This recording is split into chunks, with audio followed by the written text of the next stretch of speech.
Hello, this is Granddaddy Pendragon, and boy, oh boy, do I have a fun doll to share with you today.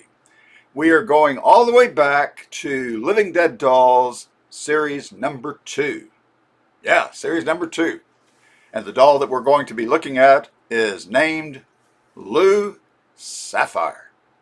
Lou Sapphire. If you say his name real fast, Lou Sapphire, Lou Sapphire, Lou Sapphire, it sounds kind of like Lucifer, which gives you an idea as to the type of doll that we're going to be examining. Before we look at the doll, I need to do a little bit of debunking. The name Lucifer in the Bible, in the Old Testament as Christians would call it, or the Tanakh as our Jewish friends would call it, does not, and I repeat, does not refer to the devil. Nope, it does not. If we go to the book of the prophet Isaiah chapter 14, where this name occurs, and we look at verse 12, the Hebrew is Hillel ben Shachar, variously translated as morning star, shining one, son of the dawn, etc., etc. Now, if we go up to verse 4, the prophet is told by God to take up this mashal, as it is in Hebrew, this parable, this proverb, against the king of Babylon. That's who is being talked about here. The king of Babylon, not the devil. The text says so explicitly in black and white. It's just right there. So you may be thinking, well, Granddaddy, if that's the case, why do people equate Lucifer with the devil? Well, that's there's a long, complicated history to answer that one, and it would require more time than we have in this little video to devote to it. Let me see if I can briefly sum it up. There is a type of interpretation, a type of hermeneutical approach that's called typology, in which you find a double reference in something. In other words, you'll have kind of a literal meaning, a direct meaning, but it prefigures something or it corresponds to something that happens in another context or another time.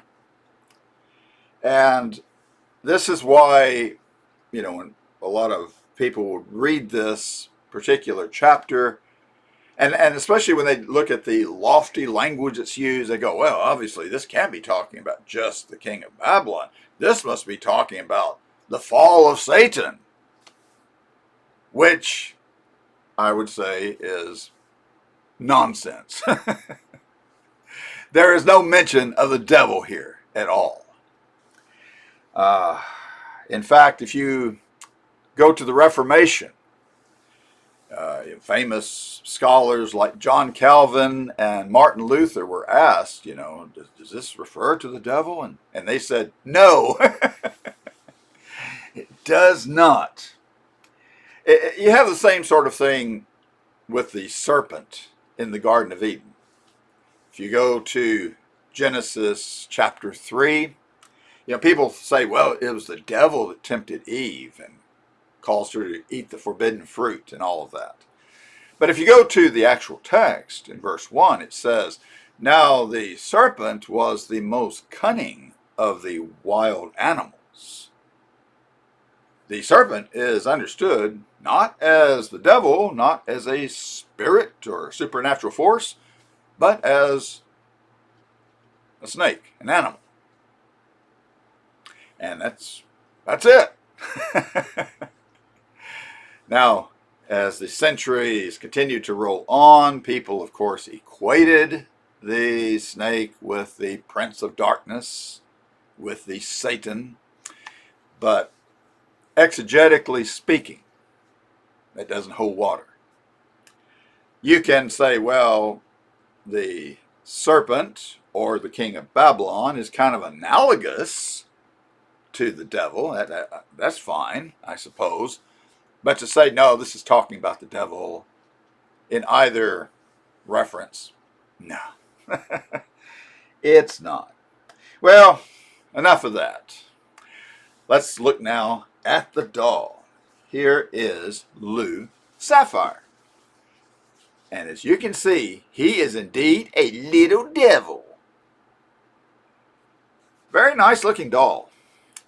He has flocked red horns and a flocked little devil tail. Has a suit that's kind of a, I don't know what you call that, a sort of a suede of sorts. Not really velvet, I don't think. It's more of a, I don't know, somewhere kind of a cross between velvet and suede.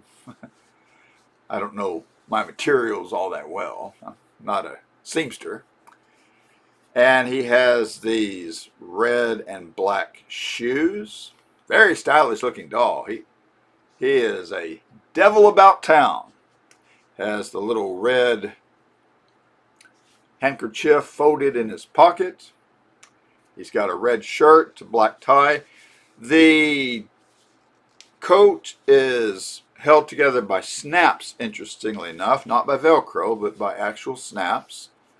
And I will open it like that. As you notice, he doesn't have any long sleeves. It's a shortcut method they use in manufacturing this doll. But they figure you're probably not going to be taking his coat off. I mean, I don't know why you would, but... And his hair is very gel. It's very slick back, but, you know, they're trying to get that look, you know, kind of, he has sort of a widow's peak, I believe what they call it. He's got really cool looking eyes. They're painted. They're not glass. And he's just a really neat doll.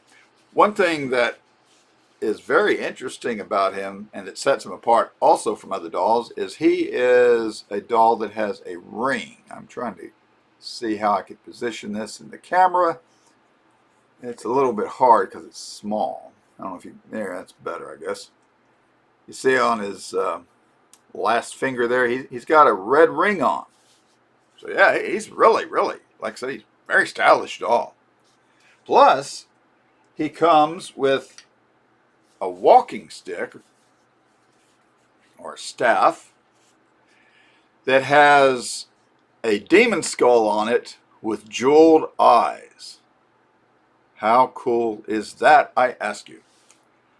So yeah, this is Lou Sapphire from Living Dead Dolls Series 2. A great doll to add to your collection. Thank you very much for watching this video as always. If you haven't subscribed, please consider doing so. Hit the like button, comment, and all of that. And we shall see you next time.